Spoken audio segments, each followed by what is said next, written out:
حد baa jira qofka uu kala saari karo dhib iyo dheef xagga maskaxda laakiin Stockholm syndrome waxay ahayd dhacdo lagu ogaaday in qofka ama koox dhibana ah ay difaaci karaan cid dib u geysatay markuu dhib kugu dhaco maskaxda laba meel bay ka shaqeynaysaa mid waa fight and flight waa taas waa instinctual haddii naftaada ku jirto baxar ama dagaal ee noolaaw ama ka carar taas waa tan bani aadanka psychologigiisa ku jirto marka waxay noqdeen peaceful obedient and raalli ku ah dhibka waayo raalli ku ah ayagu marxaladaas ku jirto haddii ay dhacdo ummad meel ku nool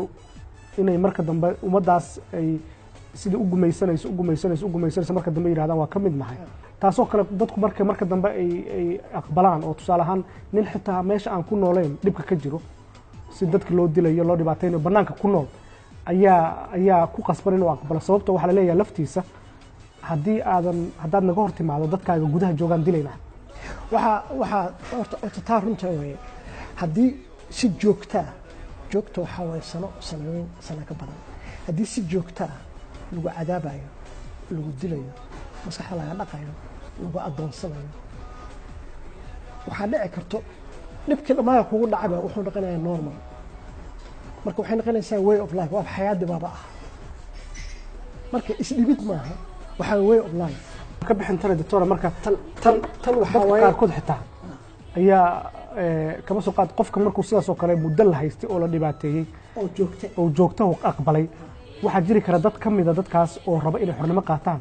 dadkaas wuxuu arkaa inay cadow yihiin laakiin kuwa la jooga gacal yihiin laakiin taa waxaad moodaa tii hore oo waxa weeye taas waxa weeye the one I know is better than the one I don't know marka maadaama asaga la cadaabay kuwa dagaalamayo oo isxoreynaya buu la yaaban yahay marka waxaa laga arkay inaan ka boodano ma rabaa yahuudiga markuu nazi ku baabiye Poland oo ku gubay inta holocaust ina bilaabay marka Poland galay xafad yahuudi oo dhan calaamadeystay guriyana ka gubay ay yahuudi guriyaha laga gubay ay yahuudi down yahuudi oo bakhtiyaati marka intuu isdifaaci lahay yahuudiga dadba ma aha buu yiri asagina yahuudiga ah marka taas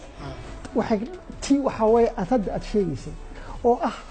if this is the way we are being treated or joogta ah it's actually true